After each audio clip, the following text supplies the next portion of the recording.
ओम अज्ञानतिमिरन्धस्य ज्ञानाञ्जनशलाकया चक्षुरुन्मिलितं येन तस्मै श्रीगुरवे नमः। श्रीचैतन्यमनोभीष्टं स्थापितं येन भूतले स्वयं रूप कदा मह्यं ददाति स्वपदान्तिकं। वन्देऽहं श्रीगुरो श्रीयुतः पदकमलं श्रीगुरुन् वैष्णवांश्च श्रीरूपं साग्रजातां सहगना रघुनाथान्वितं तं सजीवं साद्वैतं सावधूतं परिजनसहितं कृष्णचैतन्यदेवं श्रीराधा कृष्णपादान् सहगना ललिता श्रीविशाखान्वितंश्च। नमो ओं विष्णुपादाय कृष्णप्रेष्ठाय भूतले श्रीमते भक्तिवेदांत स्वामी इति नामिने। नमस्ते सरस्वती देवे गौरवाणी प्रचारिणे निर्विशेष शून्यवादी पाश्चात्यदेशतारिणे वंचाकल्पतरुभ्यश्च कृपा सिन्धुभ्येव च पतितानां पावनेभ्यो वैष्णवेभ्यो नमो नमः। जय श्री कृष्ण चैतन्य प्रभु नित्यानंद श्री अद्वैत गदाधर श्रीवासादि गौर भक्त वृंदा। हरे कृष्णा कृष्णा कृष्णा हरे हरे, हरे राम राम राम हरे हरे। हरे कृष्णा। तो हम बहुत आभारी हैं कानुप्रिया माता जी और पूरे परिवार का। उन्होंने बहुत प्रेम से यहाँ पे हमको आमंत्रित किया। ये हमारा दूसरा सत्संग है यहाँ पे। लास्ट टाइम शायद माता जी का बर्थडे था, बर्थडे सेकेंड सत्संग माता जी का, हाँ नवरात्रि है। Yes, so very grateful, very happy to be here. तो माता जी का रिक्वेस्ट था, क्योंकि प्रभु जी उनका बहुत प्रेम है रामायण के प्रति, भगवान राम के प्रति। उन्हें तुलसीदास जी का पूरा रामायण पढ़ा है प्रभु जी और माता जी ने। तो उनका बहुत तीव्र इच्छा था मैं थोड़ा बहुत भगवान राम के बारे में वर्णन करूं। लास्ट टाइम मैं आया था उसी समय बता रहे थे। तो क्योंकि अभी बहुत जल्दी रामनवमी आ भी रहा है, नेक्स्ट वीक इस रामनवमी, तो हम थोड़ा बहुत भगवान राम के बारे में श्रवण करेंगे। चैतन्य चरितामृत का एक बहुत सुंदर श्लोक है, ब्रह्मांडे भ्रमिते कोनो भाग्यवान जीव, गुरु कृष्ण प्रसादे पाई भक्ति लता बीज।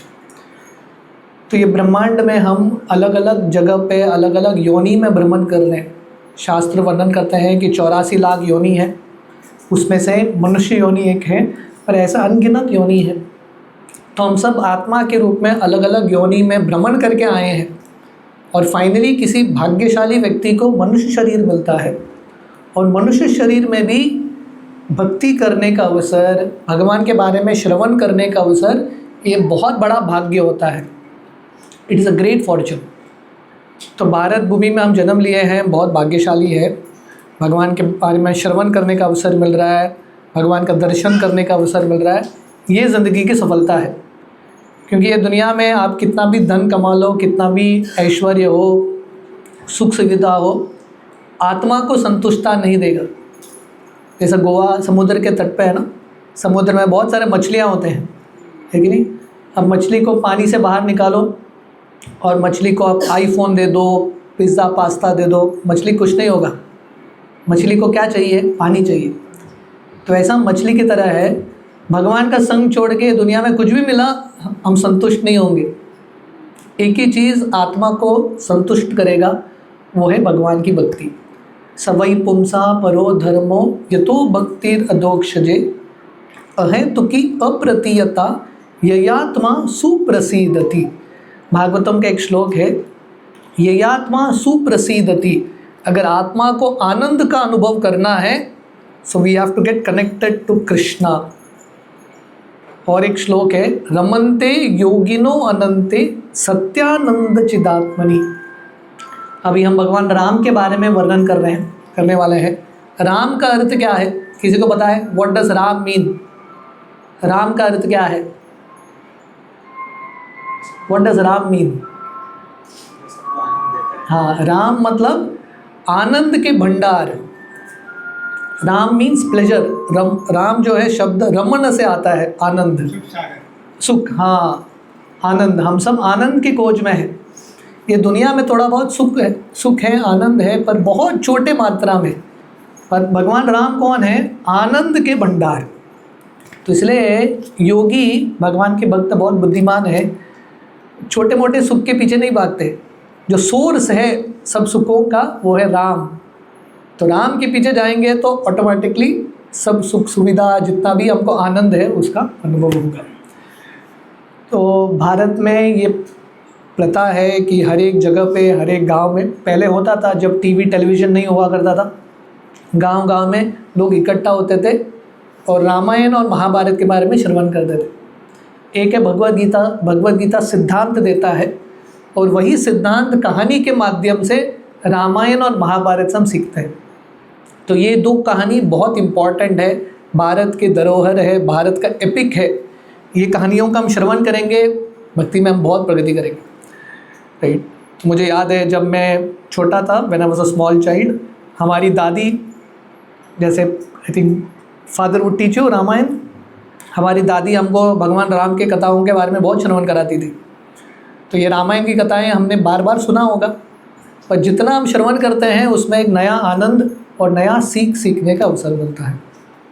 तो आज जो मैं थोड़ा बहुत कथा करने का कोशिश करूँगा, ये अरण्य कांड का भाग है। तो रामायण में कुल मिला के 7 कांड है, 7 कांड।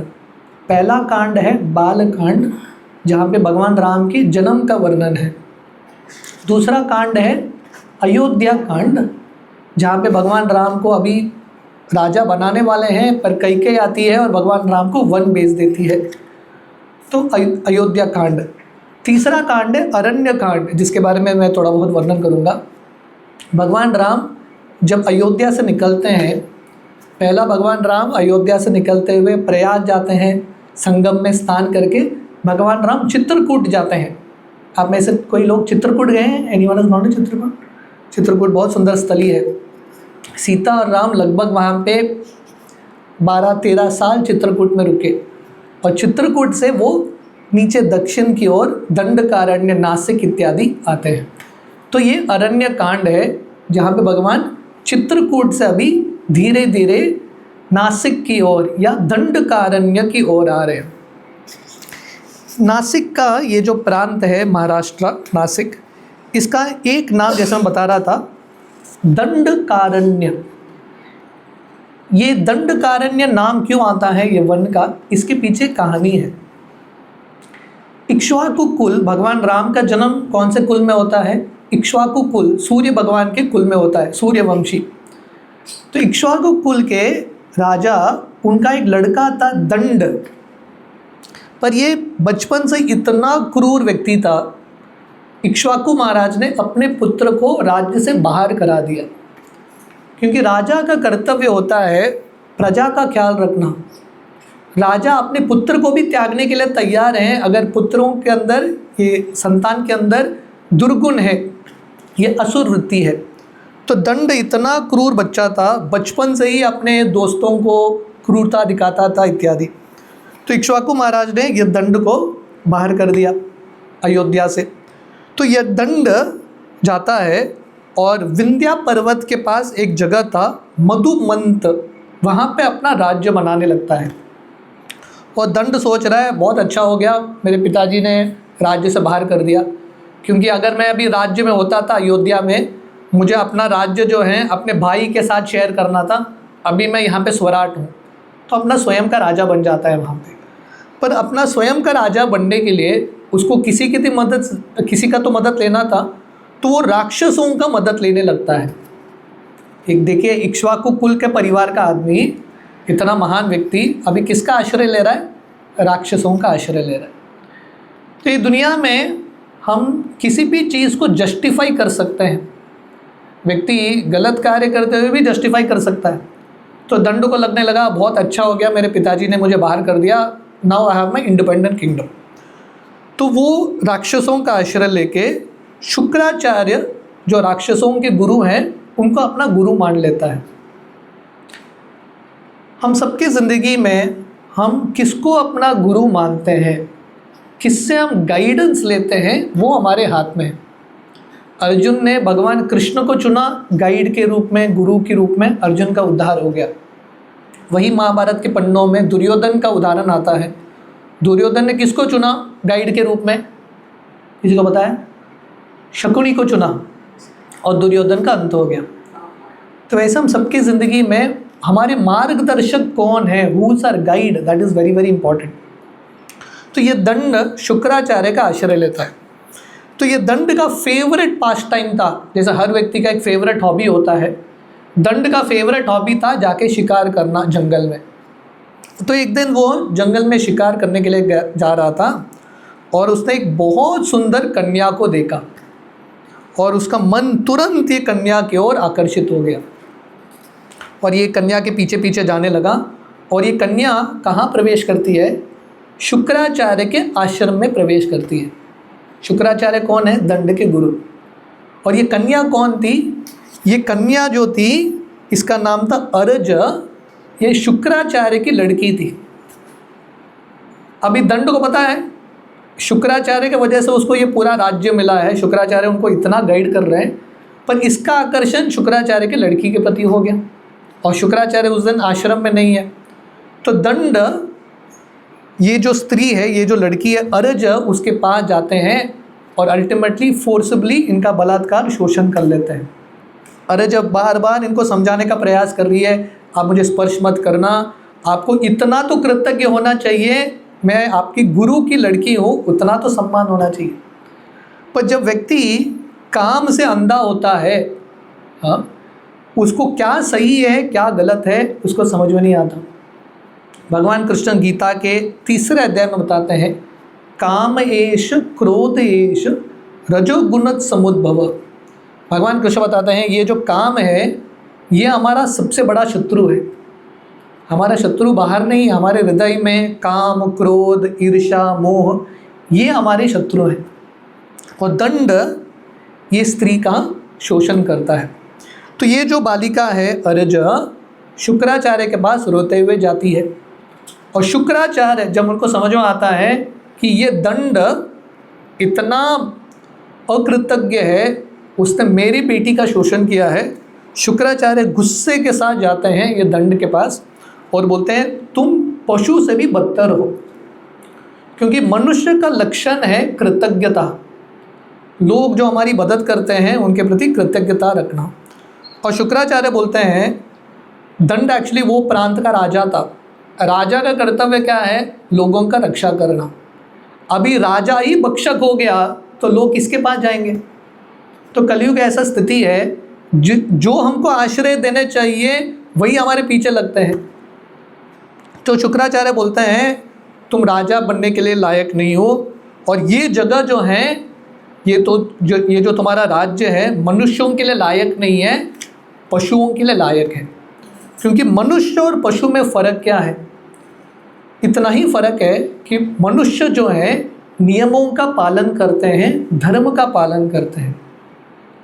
महाभारत में ये बहुत प्रसिद्ध श्लोक है, आहार निद्रा भय मैथुनम च सामान्य एतत् पशुभिर्नराणाम धर्मो हि तेषाम अधिको विशेषो धर्मेन हीन पशुभिः समानम्। आहार निद्रा भय मैथुन, खाना पीना, मैथुन करना, हाँ, स्त्री संग इत्यादि, ये तो पशु योनि भी करता है।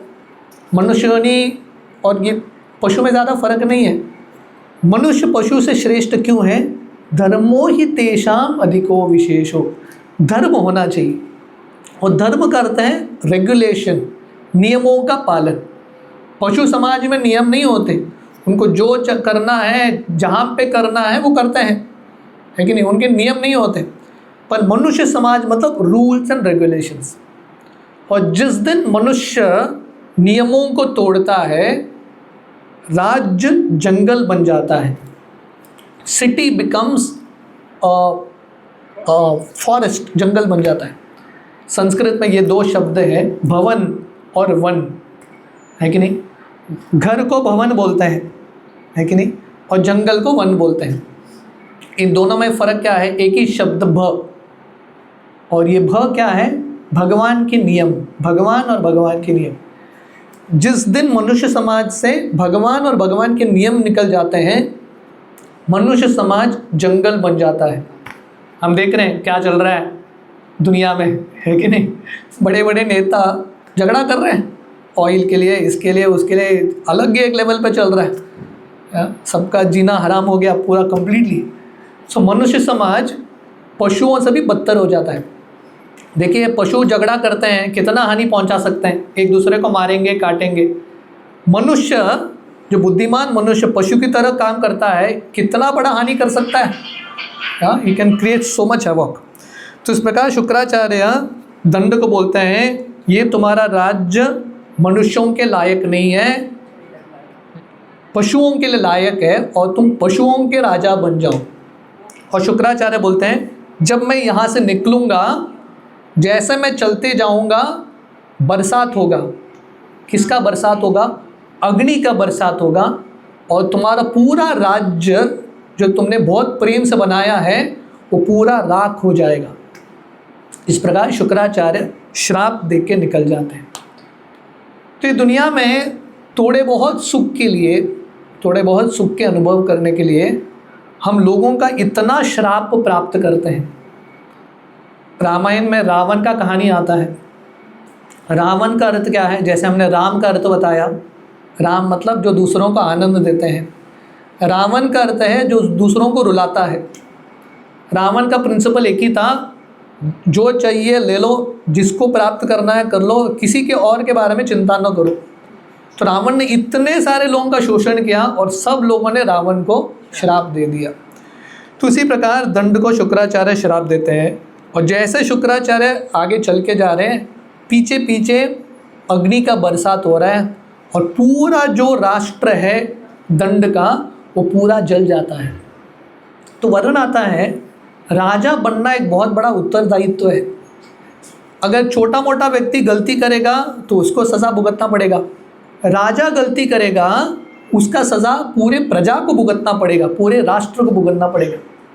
दुर्योधन ने, एक व्यक्ति ने पांडवों के प्रति, द्रौपदी के प्रति अपराध किया, सिर्फ दुर्योधन को नहीं, पूरे कुरुकुल को भुगतना पड़ा।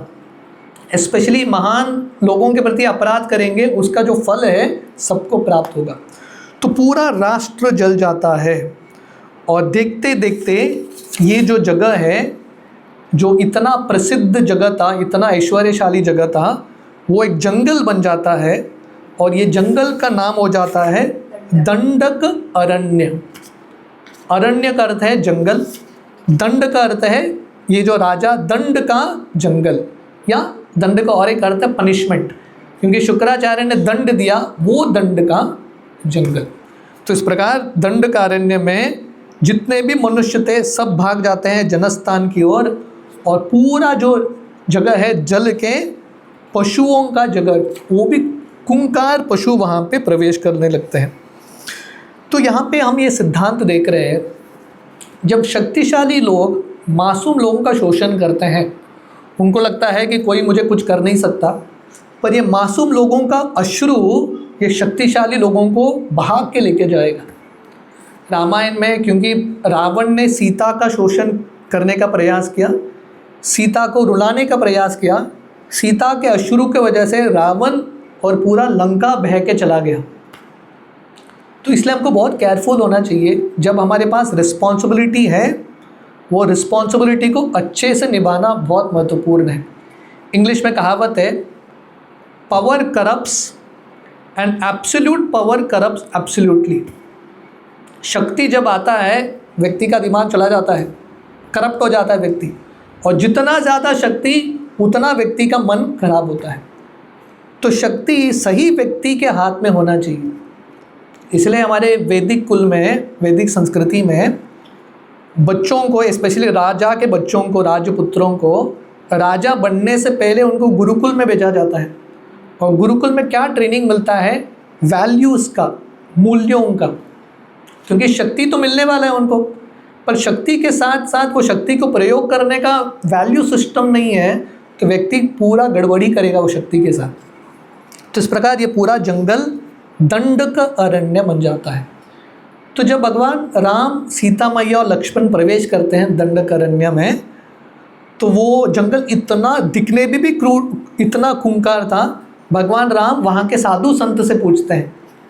भगवान राम का एक लक्षण है, जब वो जंगल में थे, 14 साल वनवास में थे, भगवान राम विद्यार्थी के भाव में थे। हर चीज़ को देख के वो प्रश्न पूछ रहे थे साधु संतों से। तो ये प्रगतिशील व्यक्ति का लक्षण है, वो सीखना चाहता है। भगवान राम साक्षात पूर्ण पुरुषोत्तम भगवान, उनसे सब ज्ञान आता है, पर भगवान राम जब मनुष्य के रूप में आते हैं, अपने लीलाओं से हमको एक उदाहरण सिखा रहे हैं। उदाहरण क्या है? चीज़ों के बारे में सीखने का जिज्ञासा, खासकर साधु संतों से। भगवान कृष्ण गीता में बताते हैं, तत्विद्धि प्रणिपातेन परिप्रश्नेन सेवया उपदेक्षन्ति ते ज्ञानम ज्ञानिनस्तत्वदर्शिनः। भगवान कृष्ण अर्जुन को बोलते हैं, तत्वदर्शी ज्ञानी साधु संत के पास जाओ और उनकी सेवा करो और उनसे प्रश्न करो, क्योंकि इन साधु संतों ने तत्वों को समझा है, वो आपको समझा सकते हैं। जो भगवान कृष्ण गीता में बता रहे हैं, भगवान राम अपने उदाहरण से सिखा रहे हैं। कृष्ण क्या बोल रहे हैं? साधु संतों के पास जाके प्रश्न करो। भगवान राम एक सिंसियर विद्यार्थी के रूप में साधु संतों से पूछ रहे हैं, ये जंगल इतना खूंखार क्यों दिख रहा है? और साधु संत जो है ये दंड की कहानी बताते हैं। तो यहाँ हम पहला lesson, this is the first character we are seeing for today, दंड। और हम सीखते हैं ये लेसन, जब गर्व, जो शक्ति का गर्व हो, ऐश्वर्य का गर्व हो, जब हमारे सर पे चला जाता है, उसके वजह से हम अपराध करने लगते हैं, और अपराध के फल से जो भी हमने पाया है सब खो लेते हैं। We lose everything. शिला प्रभुपाद, हमारे इस्कॉन के फाउंडर आचार्य, एक कहानी बताते थे, बहुत सुंदर कहानी है। एक बार एक चूहा था।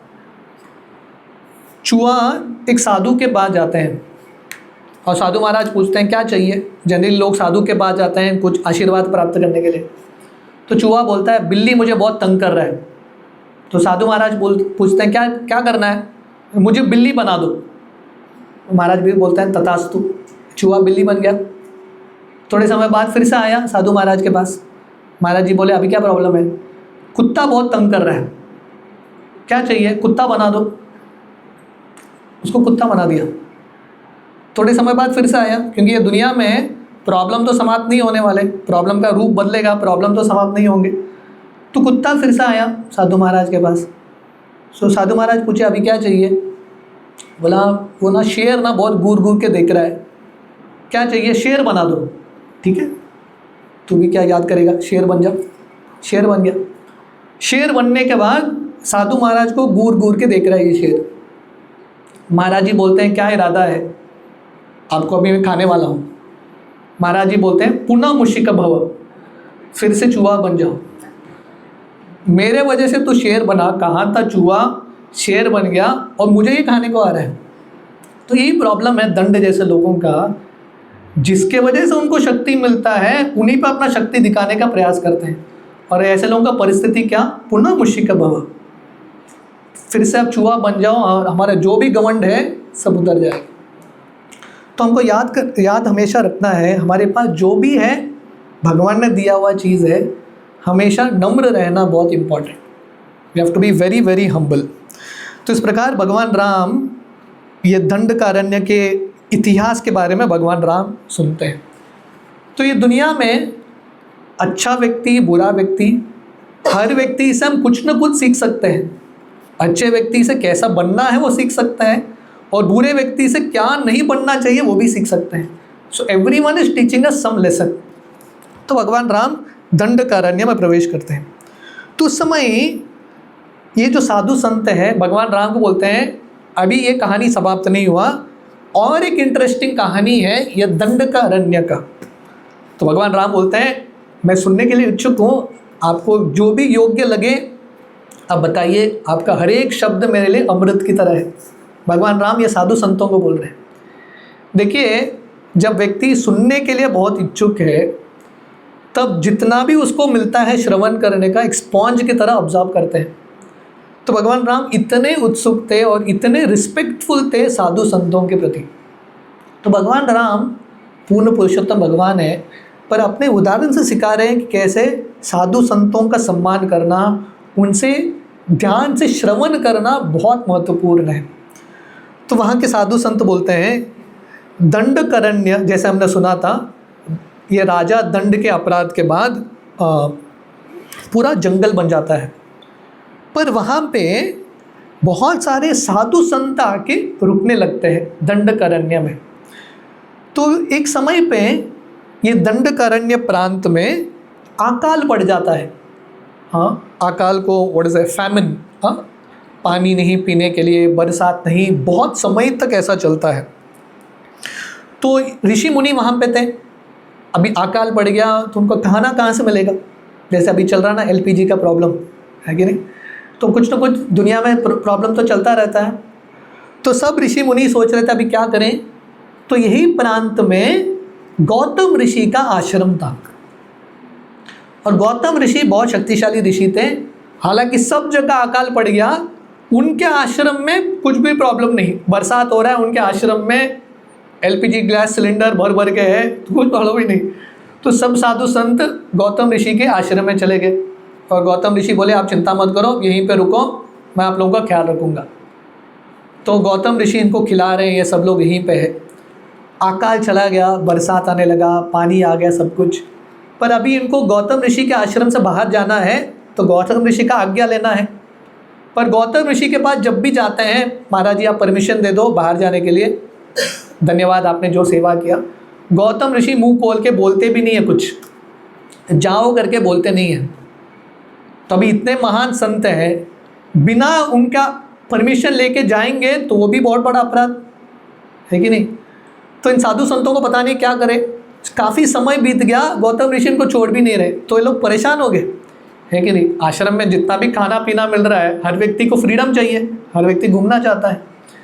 तो गौतम ऋषि उनको परमिशन ही नहीं दे रहे, मुँह ही नहीं खोल रहे। तो इन लोगों ने डिसाइड किया हम कुछ ना कुछ करेंगे, फोर्सिबली हम परमिशन ले लेंगे। तो उन्होंने क्या किया, एक बहुत बूढ़ी गाय थी, बहुत बूढ़ी गाय जो अभी मरने की अवस्था में ही थी, वो बूढ़ी गाय को पकड़ के गौतम ऋषि के आश्रम में डाल दिया। ये गाय गौतम ऋषि की सब्जियां इत्यादि खाने लगी। गौतम ऋषि भाग के आए, जब उन्होंने ये गैया को देखा, उन्होंने हाथ लगाया थोड़ा दूर करने के लिए, ये गाय उधर ही गिर के मर गई, क्योंकि ऑलरेडी बूढ़ी थी, मरने की अवस्था में थी। जब गाय वहीं पे मर गई, सब साधु संत वहाँ पे टूट पड़े और गौतम ऋषि को बोलने लगे आपने गाय को मारा, हम आपके आश्रम में रुक नहीं सकते, हम जा रहे हैं। ऐसा उन्होंने बता के वो भाग रहे थे। तो गौतम ऋषि सोच रहे हैं ये तो कुछ गड़बड़ लग रहा है, पहले गाय आके मर गई, ये लोग तुरंत उसी समय आके इतना एक्साइटेड है। तो गौतम ऋषि बहुत शक्तिशाली योगी थे, उन ध्यान में बैठे, उनको समझ में आया इन सब साधु संतों का ये ट्रिक है, उन्होंने मेरे साथ ये मजाक किया है। गौतम ऋषि अपना आँख खोलते हैं और बोलते हैं क्योंकि आप लोगों ने मेरे साथ ऐसा मजाक किया है, मेरे साथ ऐसा चीटिंग करने का प्रयास किया है, मैं श्राप देता हूँ, आप लोग जंगल जाना चाहते हो दंडकारण्य आप जाओ, पर वो अभी दंडकारण्य ऐसे कपटी असुरों का स्थान बन जाएगा। पहले जैसा है शांत जंगल नहीं होगा, सिर्फ जानवर नहीं होंगे, अभी असुर भी यहाँ पे प्रवेश करने लगते हैं। तो जब हमने दंड का अपराध देखा, दंड ने शुक्राचार्य के बेटी के साथ शोषण करने का प्रयास किया, उसको तो फल मिल गया। ये साधु संतों ने गौतम ऋषि के प्रति मजाक, गौतम ऋषि के ऊपर मजाक करने का प्रयास किया। तो मजाक कौन करता है उस पर फल निर्भर नहीं है, किसके ऊपर आप करते हो, ऑन whom you do। बहुत केयरफुल होना है when we deal with people. मजाक भी भारी पड़ सकता है। रामलीला में वर्णन आता है, भगवान कृष्ण और राम में एक फ़र्क है। भगवान कृष्ण बहुत हंसमुख थे, सबके साथ मजाक करते थे, गोपियों के मटकों को तोड़ते थे, बहुत कुछ करते थे। भगवान कृष्ण कभी फंसे नहीं, कृष्ण को मानना पड़ेगा, है कि नहीं। बहुत कुछ कर लिया गड़बड़, इन्हें गोपियों के साथ रासलीला किया, कृष्ण भगवान कभी फंसे नहीं। बेचारे राम पूरे लीला में एक ही बार उन्होंने मजाक किया, और वो मजाक बहुत भारी गिरा उनको। मजाक क्या था, जब वो भगवान राम, लक्ष्मण, भरत, शत्रुघ्न छोटे बच्चे थे, धनुर्विद्या सीख रहे थे वशिष्ठ से इत्यादि, तो उन्होंने मंत्रा को देखा। कैकेयी की दासी थी मंत्रा, उसके पास एक हंच बैग था, झुकी हुई थी। तो बच्चों ने देखा टारगेट चाहिए था उनको अपना धनुर्विद्या प्रैक्टिस करने के लिए। एक मिट्टी का गोला रखा और भगवान राम ने छोड़ा और मंत्रा की पीठ के ऊपर वो बर्स्ट हो गया और सब बच्चे हंसने लगते हैं, राम लक्ष्मण भरत शत्रुघ्न। पर मंत्रा वो नोट करती है और राम को घूर घूर के देखती है, बोलती है ये मजाक तुम्हारे लिए बहुत भारी गिरेगा। और मंत्रा पूरा रिवेंज लेके भगवान राम को 14 साल वनवास भेज देती है। तो कभी कभी मजाक इम्पॉर्टेंट है, पर किसके साथ मजाक कर रहे हैं वो भी सोच समझ के। तो गौतम ऋषि ने इस प्रकार श्राप दे दिया। तो जब गौतम ऋषि ने इस प्रकार श्राप दिया, सब साधु संत गौतम ऋषि के पैर पे गिरते हैं और बोलते हैं प्लीज़ माफ़ कर दो, इतना भारी आप श्राप मत दीजिए। तो गौतम ऋषि बोलते हैं आप चिंता मत करो, दंडकारण्य पूरे राक्षसों से भर जाएगा, पर जब राम प्रवेश करेंगे भगवान राम आप लोगों का उद्धार करेंगे। ये कहानी कौन बता रहे हैं? वहाँ के साधु संत भगवान राम को बता रहे हैं। मतलब हम सब आपके लिए रुके थे, आप आएंगे तो इन असुरों से हमको मुक्ति मिलेगा। तो भगवान राम ये सुन के, भगवान राम जब अपना गुणगान सुनते थे वो बहुत गंभीर अवस्था में सुनते थे, उनको बहुत आनंद नहीं आता था। लक्ष्मण बहुत प्रसन्न हो गए, पर भगवान राम बहुत ध्यान से सुन रहे थे, बहुत गंभीर भाव में, क्योंकि भगवान राम को लग रहा था मेरे ऊपर अभी ये उत्तरदायित्व है, इन सब साधु संतों का मुझे रक्षा करना है। ये जो स्थान है गौतम ऋषि का आश्रम जिसके बारे में बता रहा था, ये स्थान अभी भी है। आप में से कितने लोग नासिक गए हैं? Any of you have gone to Nashik? Nashik में त्र्यंबकेश्वर मंदिर है, शिवजी का, भगवान शिवजी का मंदिर है। उसके पास एक जगह है कुशव्रत तीर्थ या कुशव्रत कुंड। तो वहीं पे ये गौतम ऋषि का आश्रम था। तो जैसा मैंने बताया, गौतम ऋषि ने इन साधु संतों ने गौतम ऋषि के प्रति अपराध किया। फिर भी गौतम ऋषि को लग रहा था शायद मेरे वजह से, मेरे स्पर्श से गाय का वध हो गया, मुझे कुछ तो पश्चाताप करना है। तो किसी साधु संत ने बोला एक ही तरीका है, गंगा में स्नान करना। तो गौतम ऋषि सोच रहे थे नासिक से अभी कौन जाएगा गंगा। तो गौतम ऋषि वहीं पे तपस्या करने लगते हैं और गंगा वहीं पे प्रकट हो जाती है, गौतमी गंगा, या उसका नाम हो जाता है गोदावरी। गोदावरी नदी का उगम स्थान कुशव्रत।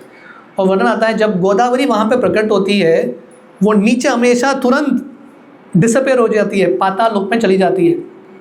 तो गौतम ऋषि क्या करते हैं, कुशाग्रास होता है ना, कुशाग्रास से एक व्रत बनाते हैं, मंत्रों का उच्चारण करके गोदावरी को वहीं पे बांध के रखते हैं। तो इसलिए वो जगह का नाम हो जाता है कुशाव्रत कुंड या कुशाव्रत तीर्थ।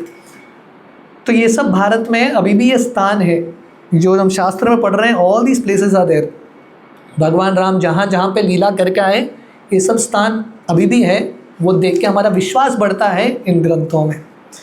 तो भगवान राम बहुत गंभीरता से सोच रहे थे मेरे ऊपर इतना बड़ा उत्तरदायित्व है इन सब साधु संतों का रक्षा करना। तो सीता, राम, लक्ष्मण तीनों उस दिन या उस रात को दंडकारण्य वन में सो जाते हैं और सोच रहे थे ये दंडकारण्य एक ज़माने में दंड का राज्य था, इतना ऐश्वर्यशाली राज्य अभी जंगल बन चुका है। तो जैसा मैं बता रहा हूँ कि जब व्यक्ति साधु संतों के प्रति अपराध करता है या अपना धर्म का पालन नहीं करता, तो इतना ऐश्वर्यशाली स्थान भी एक जंगल बन जाता है। तो वहाँ से जब वो आगे बढ़ रहे थे कल सुबह उठ के, तो भगवान राम, सीता मैया और लक्ष्मण 14 साल लिटरली एक सन्यासी का जीवन जी रहे थे। हाँ, एक स्थान पे रुकते नहीं थे, भ्रमण करते रहते थे साधु संत की तरह। तो सीता मैया जब वो आगे गुजर रहे हैं, सीता मैया एक स्थान पे देखती है कि बहुत सुंदर फूल खिले हैं, अलग अलग कलर के फूल। तो सीता मैया बहुत खुश हो जाती है फूल सब देख के, और सीता मैया सोच रही थी मैं राम के लिए एक हार बनाऊंगी। और सीता मैया एक बास्केट लेके ये सब फूल इकट्ठा करने लगती है। जब वो इकट्ठा कर रही थी, सुबह सुबह का समय था, अर्ली मॉर्निंग टाइम, सब जगह शांत था। लक्ष्मण चिल्लाते हैं सीता मैया को सावधान, संभाल के रहना। और सीता जब मुड़ के देखती है लक्ष्मण क्या बोलना चाहते हैं, उसके पहले सीता को किसी ने पकड़ लिया कमर से। तो सीता मैया सोच रही किसने मुझे पकड़ लिया, और सीता के हाथ से वो फूल का बास्केट गिर जाता है और सडनली ये व्यक्ति सीता को हवा में उठा लेता है। इतना विशाल ये असुर था, एक मॉन्स्टर था, इतना विशाल, उसको देख के राम और लक्ष्मण भी डर जाते हैं।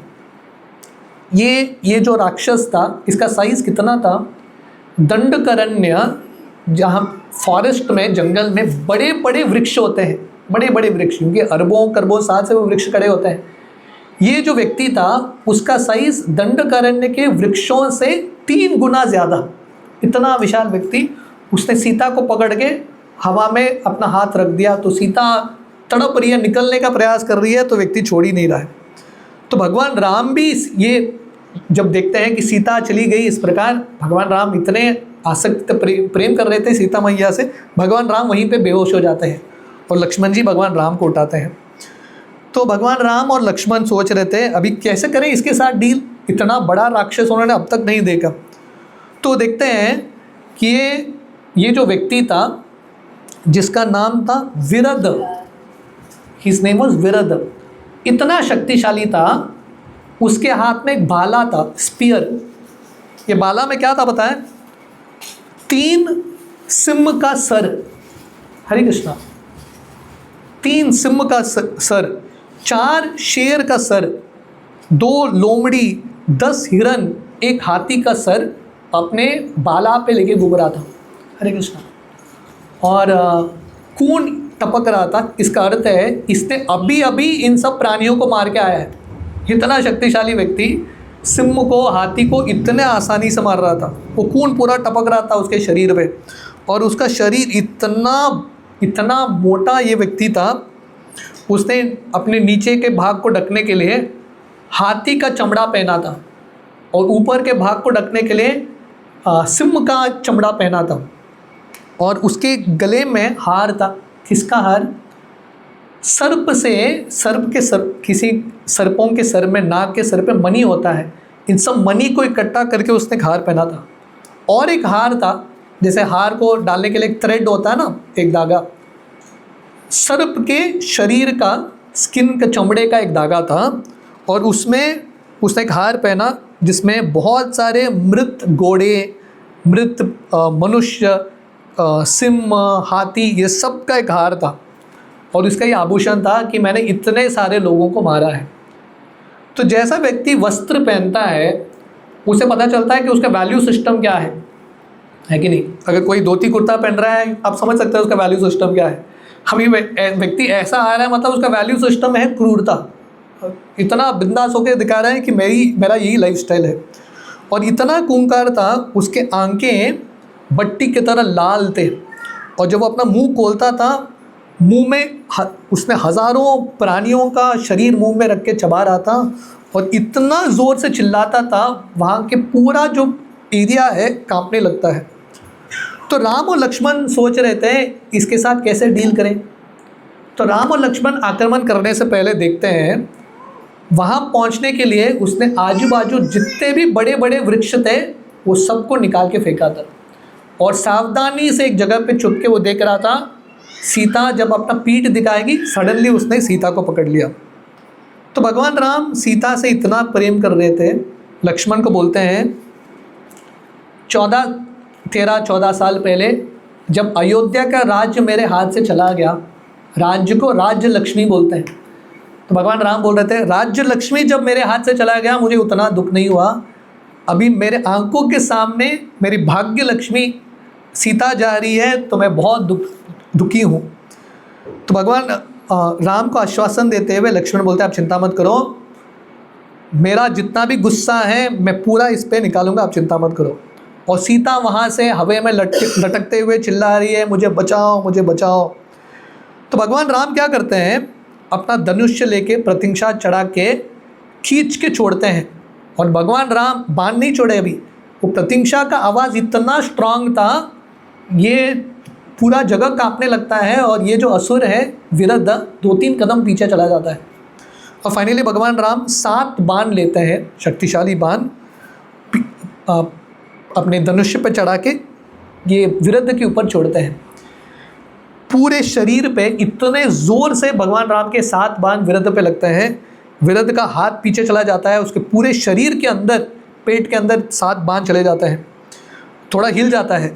पर विरध अपने आप को स्ट्रेटन करता है, और जैसे वो स्ट्रेटन करता है और सांस लेता है, भगवान राम ने जो बाण छोड़ा था सब उसके शरीर से गिरने लगता है, उसको कुछ भी नहीं होता, और विरध ज़ोर ज़ोर से हंसने लगता है।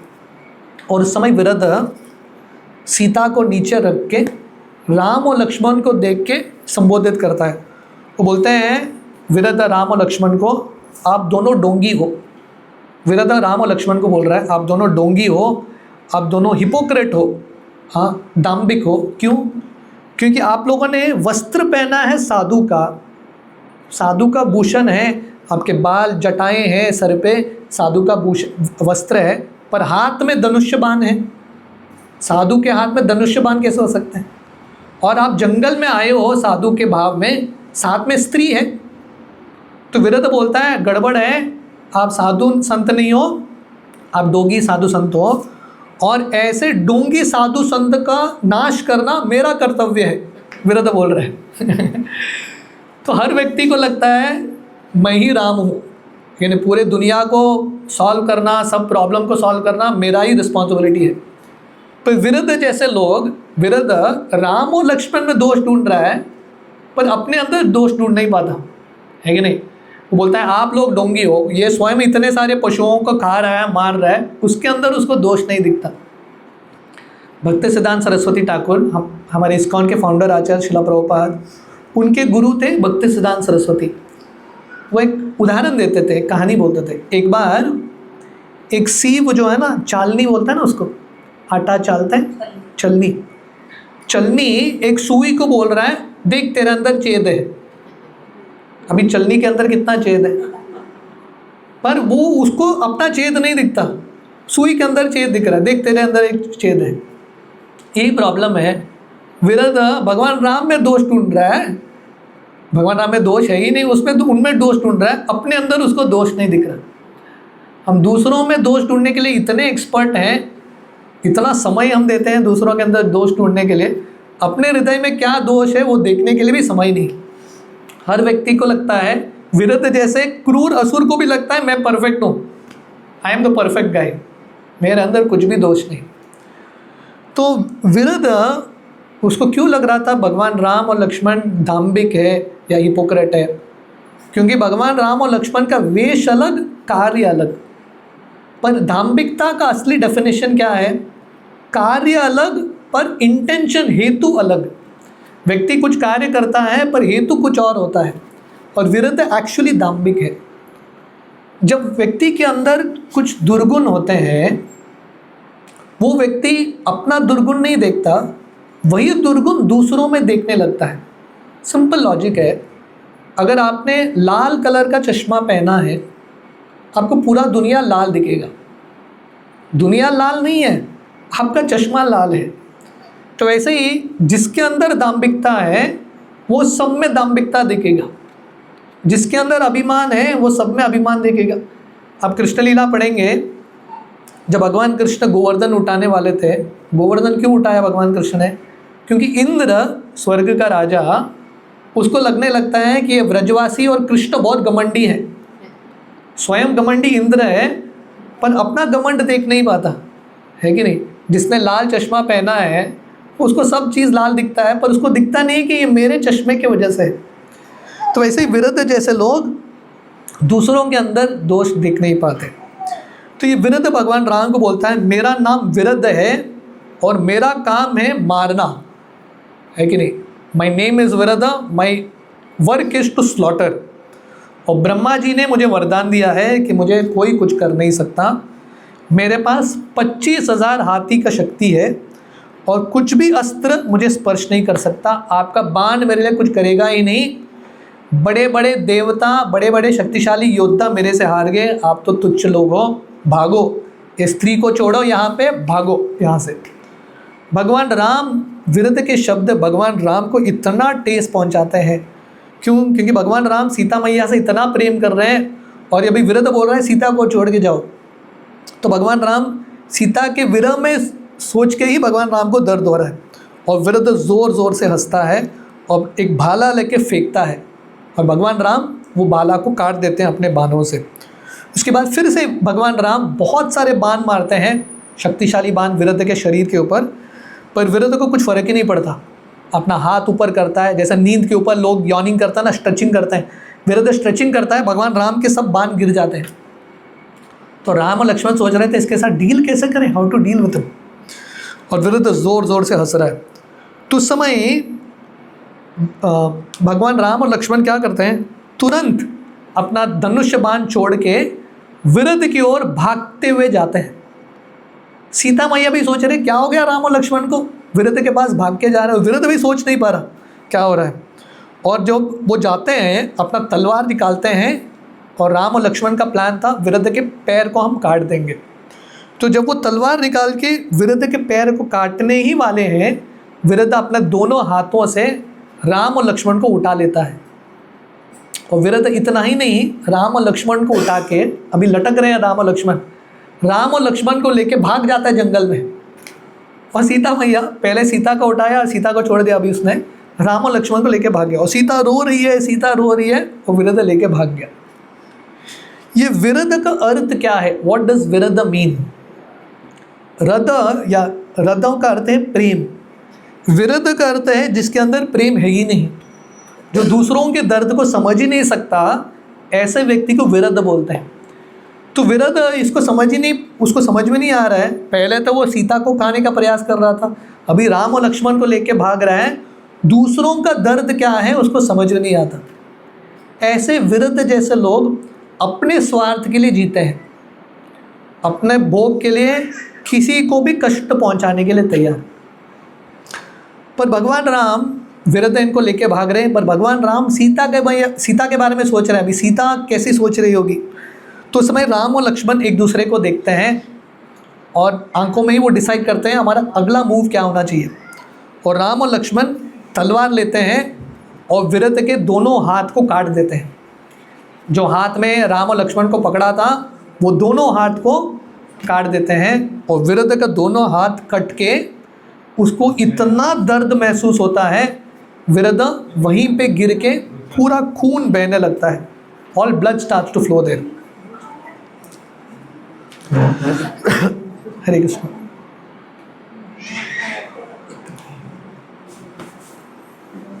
Another 5 minutes you all can say.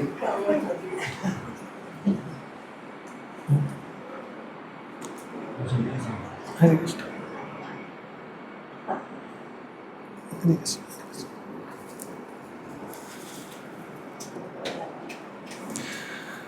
तो विरध के दोनों हाथ कट जाते हैं।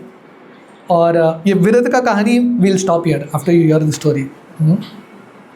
चल रही है अभी विराट की कहानी। हाँ, चल रही है अभी विरध की। तो विरध के दोनों हाथ कट जाते हैं, विरध गिर जाता है, पूरा खून बह रहा है इतना। अब इमेजिन कीजिए विरध का शरीर इतना बड़ा, दोनों हाथ काटना भी इतना आसान नहीं, इतने मोटे मोटे हाथ पर भगवान राम और लक्ष्मण ने काट दिए, इतना खून बह रहा है। पर विरध फिर भी खड़ा होता है। क्षत्रिय स्पिरिट इतना है, हाथ कट गए फिर भी छोड़ने के लिए युद्ध नहीं छोड़ रहा है। विरध खड़ा होता है और अपने पैर से भागते हुए राम और लक्ष्मण को मारने का या खाने का प्रयास कर रहा है। भगवान राम और लक्ष्मण फिर से जाते हैं, अपने तलवार से विरध के दोनों पैर को भी काट देते हैं। और विरध का सिर्फ शरीर बचा है, हाथ नहीं, पैर नहीं, लिम्स चला गया, विरध का शरीर है। फिर भी विरध का क्षत्रिय स्पिरिट इतना है।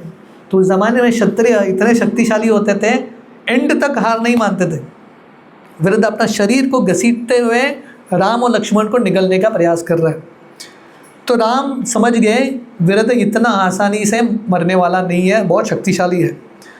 तो भगवान राम लक्ष्मण को बोलते हैं खड्डा खोदो, इसको जिंदा दफना देंगे। और भगवान राम क्या करते हैं, लक्ष्मण खड्डे खोदने में बिजी हैं, भगवान राम विरध के शरीर के ऊपर चढ़ के अपना पैर विरध के गले में रख के विरध को दबा के रखते हैं वहीं पे। और जैसे भगवान राम अपना पैर विरध के गले पर रख रहे हैं, धीरे धीरे विरध का एक्सप्रेशन, उसका भाव चेंज होने लगता है। विरध जो गुस्से में था, क्रूर था, उसके अंदर ईर्ष्या था, विरध का ये सब चीज़ जाने लगता है और विरध बहुत शांत होने लगता है। ही बिकम्स वेरी वेरी पीसफुल। और विरध उसका ब्रीदिंग भी अभी मरने वाला है विरध, पर शांत हो गया। जैसे एक योगी होते हैं जो शांत है कंप्लीटली, अंत समय में भी बहुत शांत भाव में अपना शरीर त्यागते हैं, विरध ऐसे योगी की तरह बहुत शांति से सांस लेने लगता है। यह है भगवान राम के चरण के स्पर्श का शक्ति। व्यक्ति कितना भी क्रूर हो, कितना भी दुष्ट हो, एक बार भगवान राम का स्पर्श हो गया, व्यक्ति का भाव चेंज हो जाता है, कंप्लीटली ट्रांसफॉर्म्स। कृष्ण लीला में वर्णन आता है, भगवान कृष्ण को मारने के लिए पहले असुर थी पूतना। जब भगवान कृष्ण पूतना का दूध पीने लगते हैं, पूतना तो मर जाती है, पर वर्णन आता है पूतना के मरने के बाद इतनी क्रूर राक्षसी थी, डाकिन थी, पूतना के पूरे शरीर से सुगंध आने लगता है। क्यों? क्योंकि कृष्ण भगवान का स्पर्श हुआ है। तो हम सबकी ज़िंदगी में लेसन है, हम कितने भी दुष्ट हो, कितने भी हमने पाप किए हो, भगवान का स्पर्श हो गया।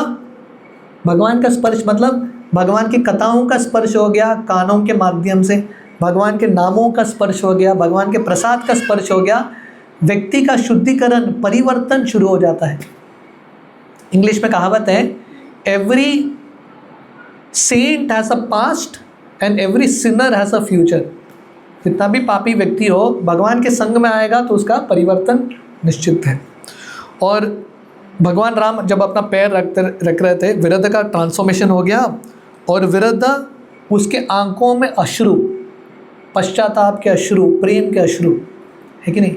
इतना क्रूर राक्षस है, पर हर क्रूर व्यक्ति के पीछे कुछ ना कुछ सॉफ्ट भाग तो है ही, है कि नहीं? उसकी क्रूरता ने या उसके परिस्थिति ने उसके ये जो कोमल भाग है उसको पूरा ढक लिया है। तो विरध बच्चे की तरह भगवान राम के प्रेम में रोने लगता है।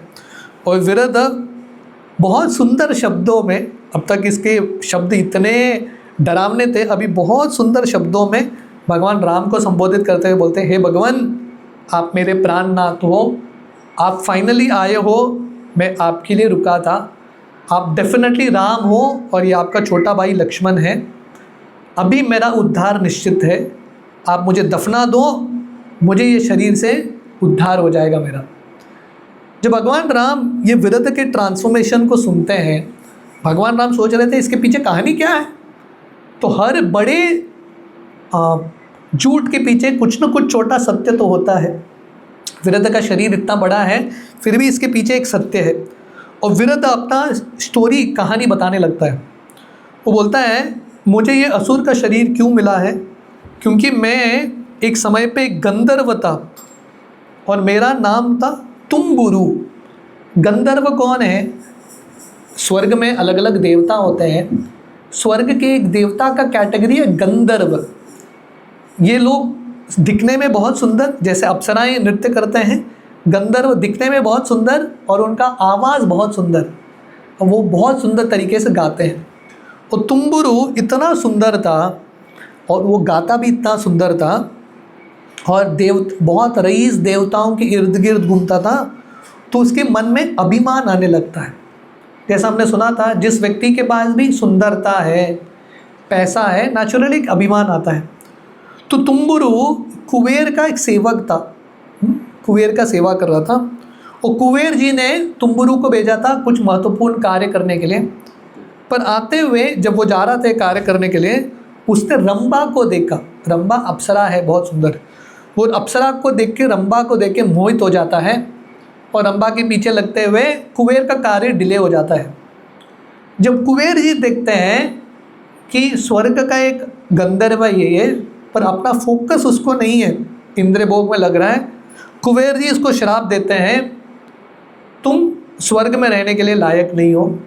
क्योंकि स्वर्ग में कौन रह सकता है? देवता रह सकते हैं। देवताओं का और एक नाम है सुर। जैसे दानवों का नाम है असुर, तो ऐसे देवताओं का नाम है सुर। सुर का मतलब क्या है? जिनका सुर भगवान के सुर के साथ मिलता है, दे आर कॉल्ड सुर। मतलब जो लोग भगवान के नियमों का पालन करते हैं वो है सुर। तो कुबेर जी बोलने लगते हैं, देवता का शरीर है गंधर्व, पर तुम भगवान के नियमों का पालन नहीं कर रहे हो, तुम अभी सुर नहीं हो, तुम असुर हो, असुर बन जाओ। जाओ बिंदास नियमों को तोड़ो। तो कुबेर के श्राप की वजह से ये असुर बन जाता है। और ये विदर्भ बोलता है, कुबेर जी ने मुझे ये भी बताया था, आगे जाके जब आप और लक्ष्मण, राम लक्ष्मण आप दोनों आएंगे, मेरा उद्धार होगा। तो तुम्बुरु या विरद भगवान राम को बोल रहे हैं, मेरे ज़िंदगी में यह श्राप एक्चुअली मेरे लिए वरदान निकला। तो ये तुम्बुरु का श्राप था, विरद बनना, सुर से देवता से असुर बनना श्राप था या वरदान था? एक तरह से श्राप था, पर सबसे बड़ा वरदान हो गया क्योंकि उसको भगवान राम का दर्शन हो जाता है। तो हम सबके ज़िंदगी में श्राप भी है, वरदान भी है।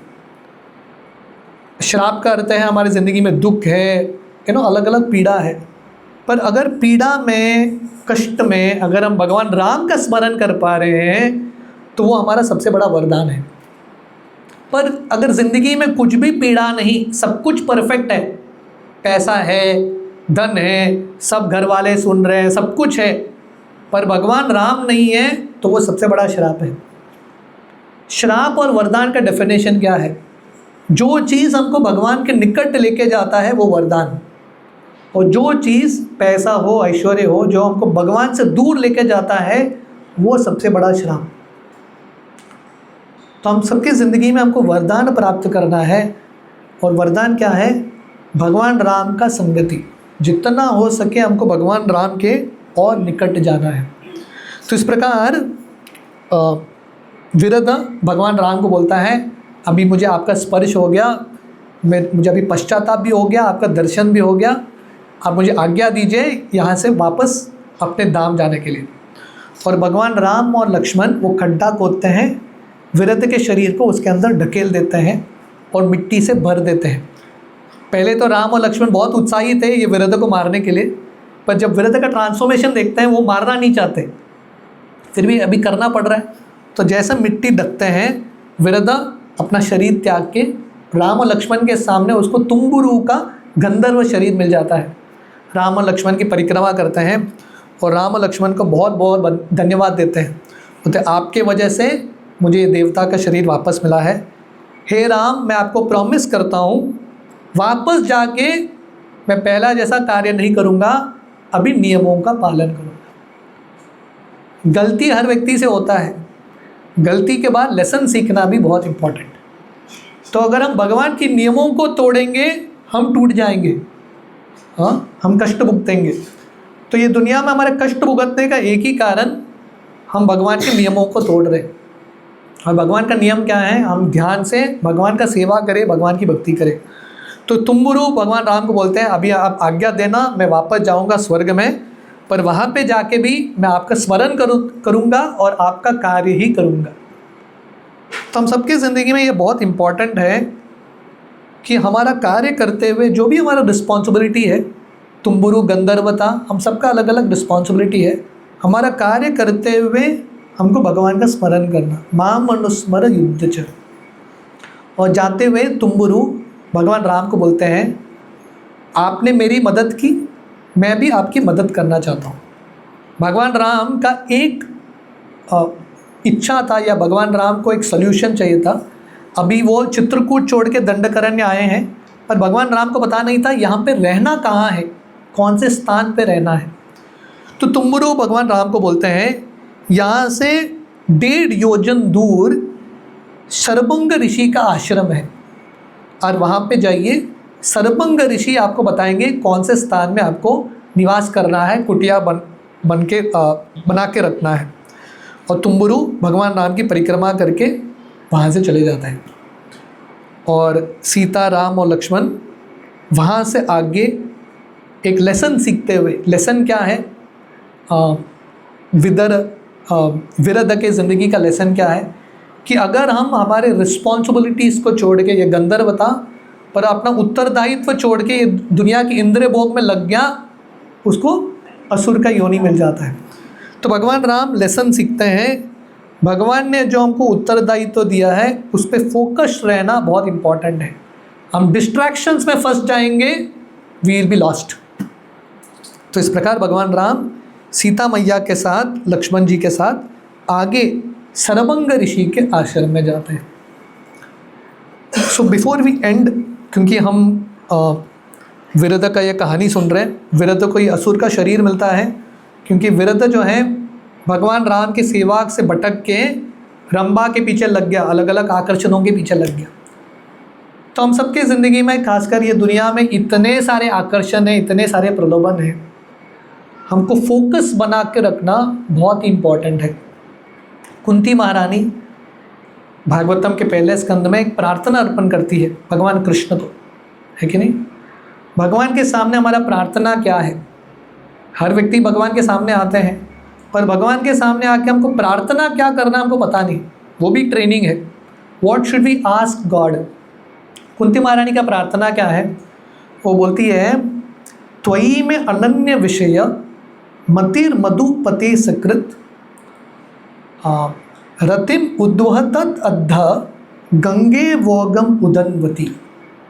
कुंती महारानी बोलती है, जैसे गंगा, गोमुख से गंगा शुरू होती है और गंगा ऋषिकेश, देवप्रयाग, ऋषिकेश, हरिद्वार से जाते जाते गंगा समुद्र तक जाके पहुंचती है।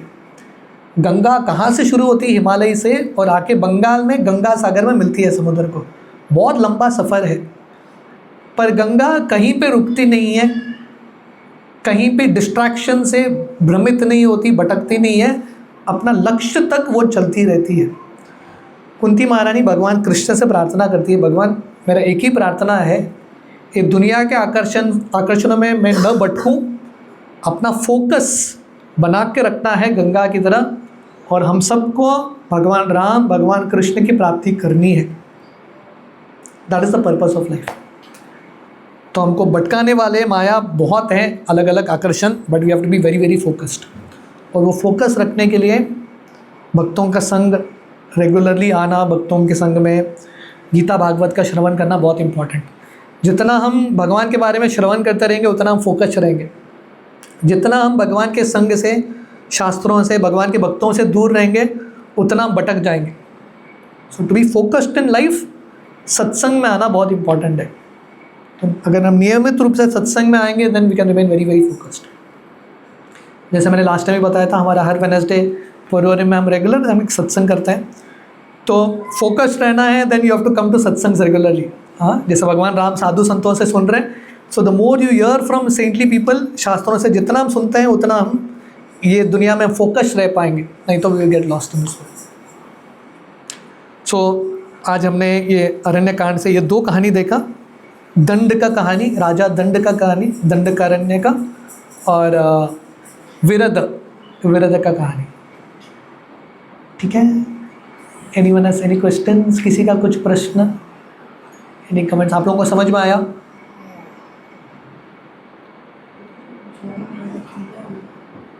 So once again, thankful to Kanupriya माता जी। हरे कृष्ण, हरे कृष्ण। शिला प्रभुपाद की जय।